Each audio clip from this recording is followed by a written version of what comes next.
And cycle hire. Are you planning to expand it like to zone 2, the cycle hires? Yes, we are. Obviously, we need to make sure that we have the capacity that we do it in an integrated way. But I think the whole of London eventually will see cycle hire coming in. Like how Londoners connected to the public transport? How many Londoners use it every day? 12 million a day. 12 million a day. 12 million trips a day. And do they complain about how does it like? They have like a speak to say if it's good, if it's not. Yeah, we do a lot of surveys, customer satisfaction surveys, and that shows us that overall people's experience is getting better, which is very difficult because when you have an old system, numbers are increasing, and you're doing a lot of modernisation. It's very difficult to also keep customer satisfaction increasing. We've managed to do that. So this year, for example, we had record scores. So for example, if you travel on a tube train, what you'll notice is the drivers will increasingly make announcements now if there's any delay. Even if the delay is just like, it's not a failure, it's just they're being held to regulate the service. They'll say, good morning ladies and gentlemen, we're just being held at the signal, we should be moving soon.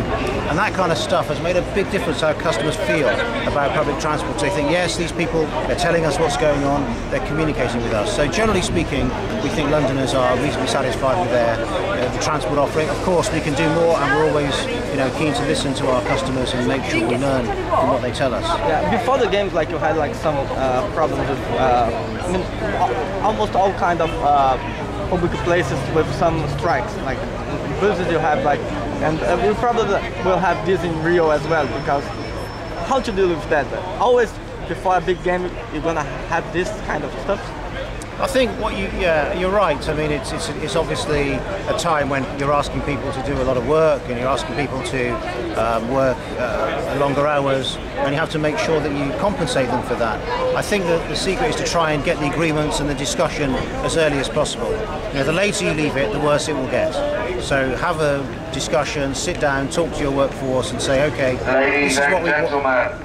Please use the middle set of stairs on the left-hand side for access to the Olympic Park and Westfields.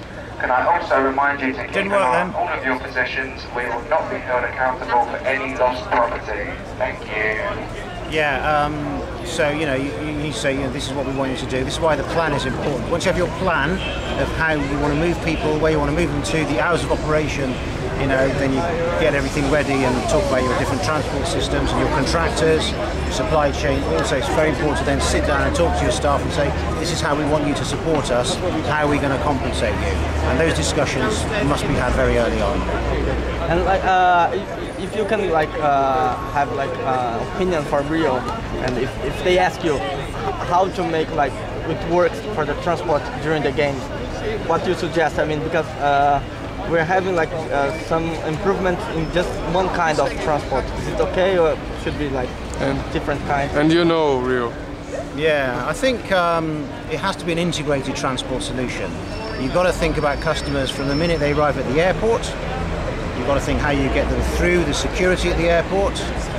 You've got to think about how you get them from the airport to the hotels, the accommodation. For the Olympic family, very important part of this, because the contracts you have as the Olympic city is with the Olympic Games and the Olympic family. You have to think about, and that's thousands of people, how you move them from where they arrive to where they're staying, to Olympic Village. You have thousands of media people coming in. You've got to think about how you move them. Then you've got to think about how you communicate with your customers, the people who use the service every day, who live in Rio and who are coming to stay in Rio.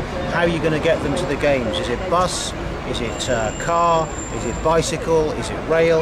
Is it tube? Is it walking? And then you need to think about that as an integrated transport system. And then finally, you have to think about the staff and how you're going to make sure you get enough people, train them, compensate them for the additional hours they're doing, and make sure you get that in place. So it's just all about an integrated plan, but the starting point is you've got to think from A to B. How are people going to get from the airport to the Olympic Games, to the accommodation, from where they're staying overnight, the spectators to the games. And the games will be in many different places, and often you'll have conflicting movements. So you have to think very carefully about each day, each event, and make sure you plan it thoroughly. And I mean, but it should be work like like different. Like each city has like different kind of transport. It must be like that because like they're different geography. And, I mean, it's not just because like here it works like that should be nice to put in Rio. Yeah.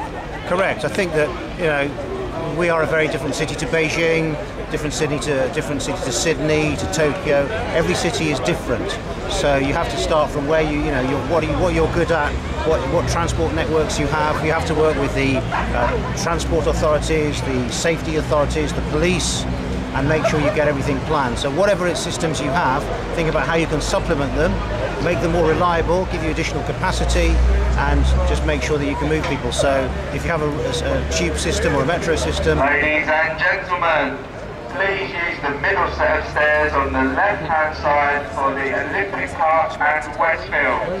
Can I also remind you to keep an eye on all of your possessions, as we will not be held accountable for any lost property. Thank you. Yeah, so whatever the city is, it's all different, but you just have to make sure you plan it and provide the additional capacity. Because you've got to think about the capacity that, there are several million people going to come and watch the games, as well as people who live in the city. How are you going to move them all?